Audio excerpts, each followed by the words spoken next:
Hello, hello, sois le bienvenu. Nous voici pour notre nouvelle semaine d'étude de la parole de Dieu au travers la leçon de l'école du sabbat. Comme tu le sais déjà, nous avançons petit à petit. C'est déjà la semaine numéro 6. On dit adieu au mois de janvier. Nous entamons déjà le mois de février. À chaque fois que je dis ça ici, je me dis, mais le temps passe extrêmement vite. Je ne sais pas si vous avez la même impression. Mais en tout cas, voilà. Nous avançons parce que nous étudions la Bible pour avoir cette compagnie de Dieu à nos côtés, cette inspiration divine qui nous guide dans les moments difficiles, dans les choix que nous faisons régulièrement.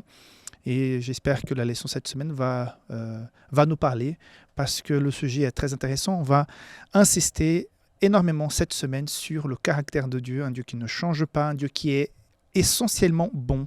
On avait déjà dit qu'il était en essence amour, mais la leçon cette semaine va insister sur le fait que Dieu est bon, malgré parfois les mauvaises impressions que nous avons.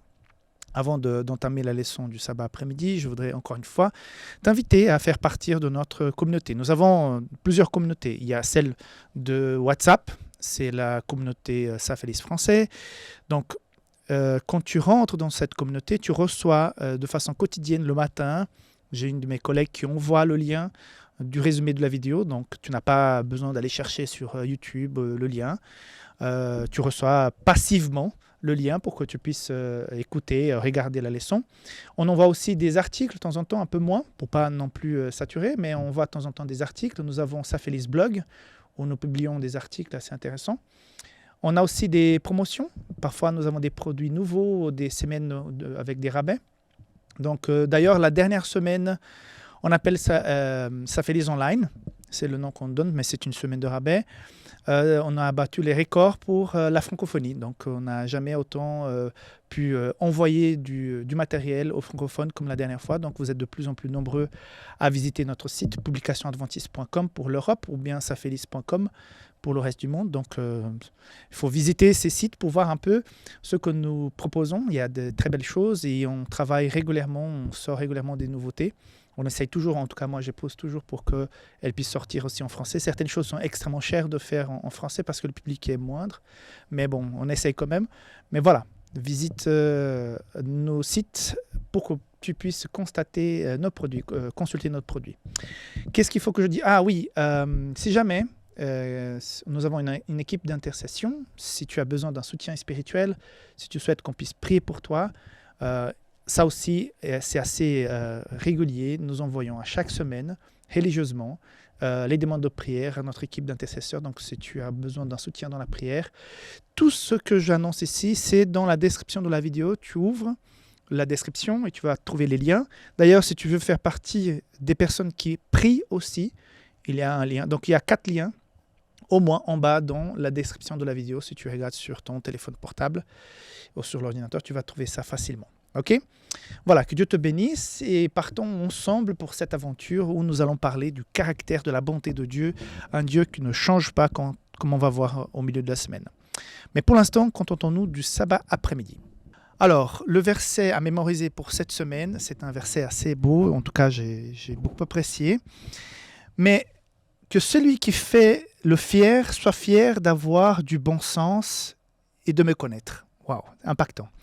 De savoir que je suis le Seigneur, que j'agis sur la terre avec fidélité, équité et justice. Donc Dieu déclare clairement qu'il est fidèle, qu'il travaille avec équité et qu'il est juste.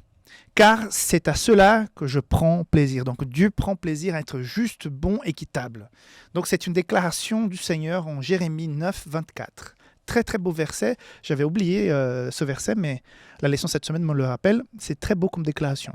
Alors quel est l'objectif de cette introduction de la leçon pour cette semaine ? C'est de nous inviter à faire une comparaison. Tout d'abord, en comparant ce qui se passait par le passé, imagine-toi. Le peuple de Dieu sort d'Égypte, va donc dans cette traversée de la mer Rouge, rentre dans ce désert. Ils sont protégés, ils sont bénis, ils voient des manifestations extraordinaires. Donc on va parler cette semaine, cette semaine encore. Ils sont au pied du mont Sinaï, il y a tout ce tremblement de terre, ces foudres, la présence de Dieu y est, quoi. j'imagine à Moïse qui descend à des moments où le visage brille. Donc les gens sont impactés par la présence de Dieu, manne, de l'eau qui jaillit des rochers et tout ça. Mais malgré tout, ils vont laisser de côté toutes ces manifestations magnifiques de la présence de Dieu. Ils vont passer, certains, à adorer et à pratiquer certaines adorations à des faux dieux, des voisins, des gens qui sont en train de côtoyer récemment, là, avec cette investiture dans la terre, dans le désert, en fait. Et à cause de ça,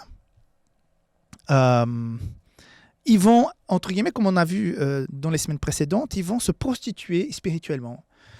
C'est pour ça qu'à un moment donné, Dieu fait appel à Osée pour qu'il puisse se marier avec une prostituée, pour que les gens comprennent comment Dieu se sent vis-à-vis de nous, de son peuple à l'époque, de nous aujourd'hui.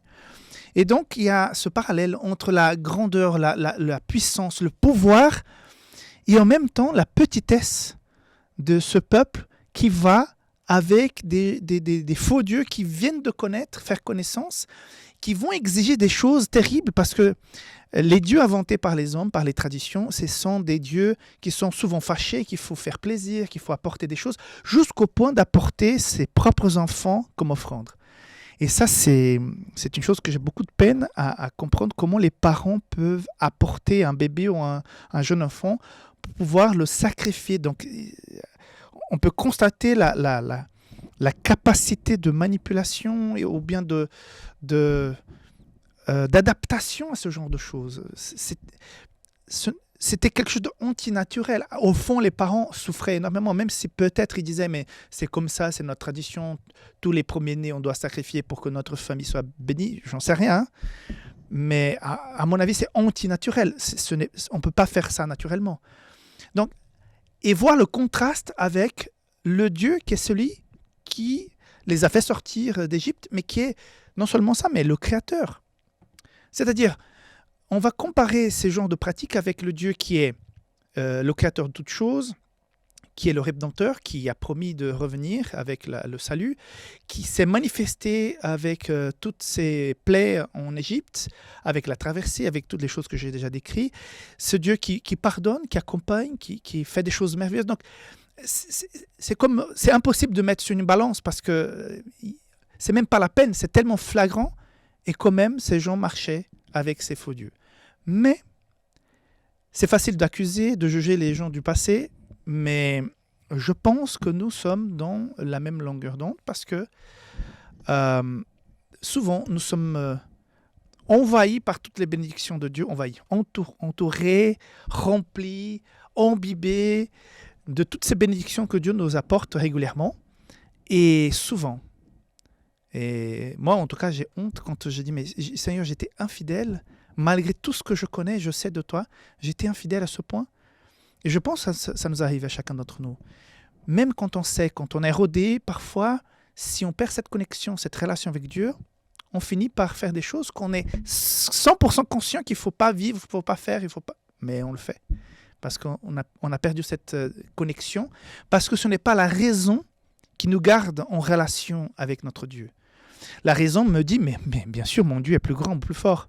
Mais peut-être, si la connexion n'est pas bonne, je finis par trahir cette conviction intellectuelle parce que ma connexion spirituelle n'y est pas.